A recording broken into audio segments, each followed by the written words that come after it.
વ્યાજખોરો વિરુદ્ધની ઝુંબેશના ભાગરૂપે અમદાવાદ શહેર પોલીસ દ્વારા કેમ્પ યોજાયો। અમદાવાદ પોલીસ ઝોન 1 દ્વારા વ્યાજખોરીમાં ફસાયેલા લોકોને બહાર કાઢી સ્વનિધિ સહાય અંતર્ગત ચેક વિતરણ કરવામાં આવ્યા। શહેર પોલીસ ઝોન 1 દ્વારા અત્યાર સુધીમાં 483 જેટલા ફોર્મ ભરાયા, 241 જેટલા લોકોની લોન મંજૂર કરી આપવામાં આવી છે। અમદાવાદ શહેર પોલીસ તેમજ મહાનગરપાલિકા સાથે મળીને અત્યાર સુધીમાં 53 લાખ વધુની લોન આપવામાં આવી। ने 700 થી ઉપર જે લાભાર્થીઓ છે એને લોન અપાવવાની કાર્યવાહી કરાવી છે। જે લોકો લોનના જાળમાં ફસાયેલા છે એના જે વ્યાજખોરો વિરુદ્ધ આજે 6 થી 7 એફઆઈઆર આપણે નોંધવામાં આવશે। સુરતમાં અસામાજિક તત્વો ફરી બેફામ થયા છે। સુરત ગ્રામ્ય પોલીસને આપી રહ્યા છે પડકાર। કડોદરા કામરેજ વિસ્તારનો કથિત વિડીયો વાયરલ થયો છે। ફિલ્મી સ્ટાઇલમાં લોકોમાં ભય ફેલાવવાનો શખ્સોનો પ્રયાસ છે। 8 ઓગસ્ટે રાતના સમયે કેટલાક શખ્સોએ કર્યો હતો હુમલો। બેફામ રીતે કાર લઈને ધસી આવેલા શખ્સોએ ભયનો માહોલ બનાવ્યો। ઘટનામાં એક વ્યક્તિને ઈજા થતા હોસ્પિટલ ખસેડાયો હતો। મિલમાં કોલસાની દલાલી કરનારા વ્યક્તિઓમાં ભયનો માહોલ। કામરેજ પોલીસે અરજી લીધા બાદ કાર્યવાહી ન કર્યાનો આક્ષેપ। तो फिल्मी स्टाइल में कार चलावी लोकोने कचरवानो आ प्रयास करवामां आव्यो छे। समग्र घटना जे छे ते विडियोनी अंदर कैद थती जोवा मळी रही छे। असामाजिक तत्वो सूरतमां केटली हदे बेफाम छे तेनाथी सूरत सहित गुजरातना लोको वाकेफ छे अने पोलीसनो केटलो डर बच्यो छे। सूरतनी अंदर असामाजिक तत्वोमां ए पण सौ कोईने आवी वारंवार बनती घटनाओथी ख्याल आवी रह्यो छे। जे घटनामां आप जोई रह्या छो के ज्यां एक वखत कोई माणसने गाड़ी अड़ी न जाय तेनुं पण लोको ध्यान राखता होय छे।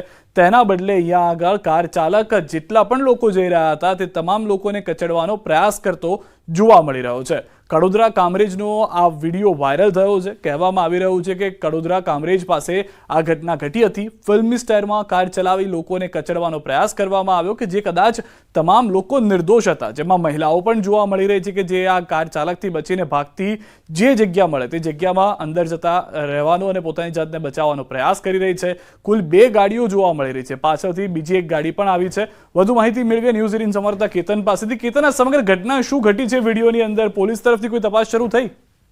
એ ચોક્કસની વાત કરું સિદ્ધાર્થ, સુરત જિલ્લાની અંદર પણ પોલીસનો હવે કોઈ ખોફ નથી રહ્યો। લોકો પર અસામાજિક તત્વો પણ બેફામ બનવા પામ્યા છે। ખાસ કરીને સુરત ગ્રામ્ય પોલીસને માથાભારે ટપોરીઓ જો પડકાર ફેંકી રહ્યા છે। દ્રશ્યો તમે જોઈ શકો છો કે કડોદરા બારડોલીનો આ કડોદરા કામરેજ વિસ્તારનો આ વિડીયો હોવાનો હાલ આ લોકોનામાં એક વાયરલ થવા પામ્યું છે। ફિલ્મી સ્ટાઇલથી લોકોનામાં ભય ફેલાવવાનો પ્રયાસ કરવામાં આવ્યો હતો। એક વ્યક્તિ પણ આમાં ઈજાગ્રસ્ત થતા એને નજીકની હોસ્પિટલ ખાતે પણ સારવાર માટે ખસેડવામાં। ખાસ કરીને મિલમાં કોલસાની દલાલી કરનારા ઇસમોમાં આ એક ભયનો માહોલ છે કે કોલસાની જે મિલ છે એની અંદર જે દલાલીના મામલે જે પૈસાની લેતી દેતી હોઈ શકે એવી હાલ લોકચર્ચાઓ પણ થવા પામી છે। પણ આ ઘટના પણ 8 તારીખે રાત્રે બનવા પામી હતી। ખાસ કરીને આજ દિન સુધીની અંદર આ વિડીયો વાયરલ થયો છે। પોલીસ સુધી પણ પહોંચવા પામ્યો છે, પરંતુ પોલીસે આજ દિન સુધીની અંદર કોઈ પણ જાતની ફરિયાદ પણ લેવામાં આવી નથી। માત્ર ને માત્ર અરજી નોંધીને આ સંતોષ માની લીધો છે। ખાસ કરીને સુમિત રાજપૂત અને નીતિન તિવારી અને અન્ય જે લોકો છે। અવર સમગ્ર માહિતી બદલ તો હાલમાં પોલીસ તરફથી આ વિડીયોને લઈને તપાસ કરવામાં આવ્યોની પ્રાથમિક जानकारी प्राप्त થઈ રહી છે। હવે નજર કરીએ ટોપ 3 ખબરો પર। આજે બનાસકાંઠા અને સાબરકાંઠામાં ભારે વરસાદની આગાહી। જમ્મુ કાશ્મીર હરિયાણામાં વિધાનસભા ચૂંટણીનું એલાન। गुजराती फिल्म कच्छ एक्सप्रेस ने 3 नेशनल एवॉर्ड।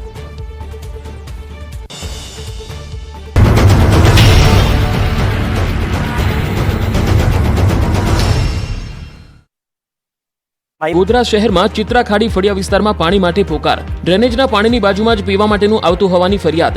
કુંડીમાં વાસણ નાખી પાણી ભરવા મજબૂર સ્થાનિકો। વડોદરાના હરણી તળાવમાં દશામાની મૂર્તિઓની દુર્દશા। માઈ ભક્તો નારાજ થતા પાલિકાના સત્તાધીશો દોડતા થયા। સત્તાધીશોએ ભૂલ સ્વીકારવાના બદલે નાગરિકો પર દોષનો ટોપલો ઢોળ્યો। તળાવમાં દશામાની વધુ પડતી મૂર્તિઓ આવી ગયાનું કારણ બતાવ્યું। મોટા પ્રમાણમાં મૂર્તિઓ વિસર્જન। ઉપરવાસમાંથી પાણી છોડવામાં આવતા ગુજરાતની જીવાદોરી સરદાર સરોવર ડેમ છલોછલ થયેલું જોવા મળી રહ્યું છે. ઓવરફ્લો થવાની માત્ર 3 મીટર જ દૂર છે. જોકે ઉપરવાસમાંથી પાણીની આવક ઘટતા નર્મદા ડેમની સપાટીમાં સામાન્ય ઘટાડો થયો છે. ડેમની મહત્તમ સપાટી 138.68 મીટર છે. હાલ નર્મદા ડેમની જળ સપાટી 135.17 મીટર પર પહોંચી છે.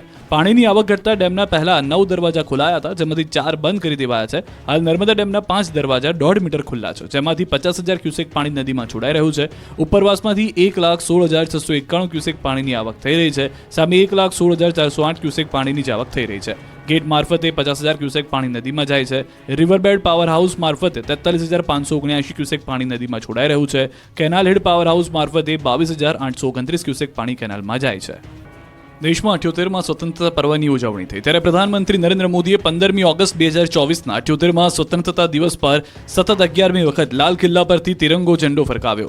આ વખતે તેમણે 1 કલાક 38 મિનિટનું ભાષણ આપ્યું. પીએમ મોદી સ્વતંત્રતા દિવસ પરના ભાષણમાં અનેક મુદ્દા પર બોલ્યા, જેમાં મુખ્ય વિષય તરીકે 6G, UCC, one nation one election, medical ક્ષેત્રે ભારતની પ્રગતિ અને બાંગ્લાદેશમાં હિન્દુઓની ચિંતા વિશે વાત કરી. પીએમ મોદીએ મહિલાઓની સુરક્ષાથી લઈને દેશના વિકાસ સુધીના તેમના વિઝનને આગળ ધપાવ્યું. 2047 સુધીમાં ભારત વિકસિત ભારત બનશે તેવી ખાતરી આપી. તો આગામી 5 વર્ષમાં મેડિકલ કોલેજમાં 75,000 નવી બેઠકો બનાવવામાં આવશે તેવી જાહેરાત કરી.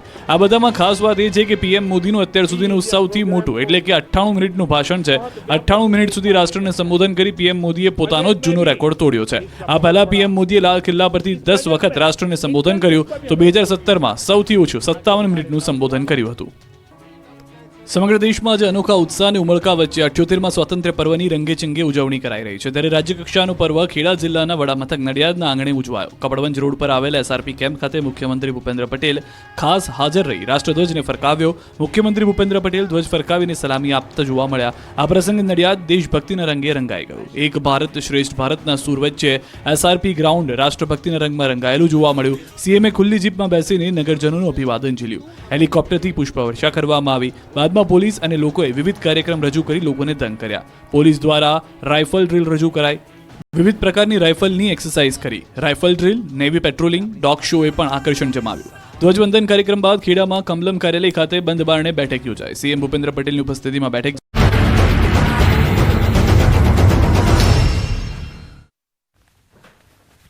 અમદાવાદથી મહત્વના સમાચાર. વિરામ બાદ આપનું સ્વાગત છે. કોંગ્રેસ કાર્યાલય ખાતે બેઠક મળી રહી છે. પ્રભારી મુકુલ વાસ્તિકની આગેવાનીમાં બેઠક. શક્તિસિંહ ગોહિલ, અમિત ચાવડા હાજર રહ્યા છે. જગદીશ ઠાકોર સહિતના આગેવાનો, ધારાસભ્યો પણ ઉપસ્થિત જોવા મળી રહ્યા છે. આગામી સમયની રણનીતિને લઈને બેઠક માનવામાં આવી રહી છે. સંગઠનમાં યોગ્ય ફેરફાર અંગે બેઠકમાં ચર્ચા થઈ રહી છે. ન્યાય યાત્રાના સમાપન કાર્યક્રમ અંગે પણ બેઠકમાં ચર્ચા થઈ.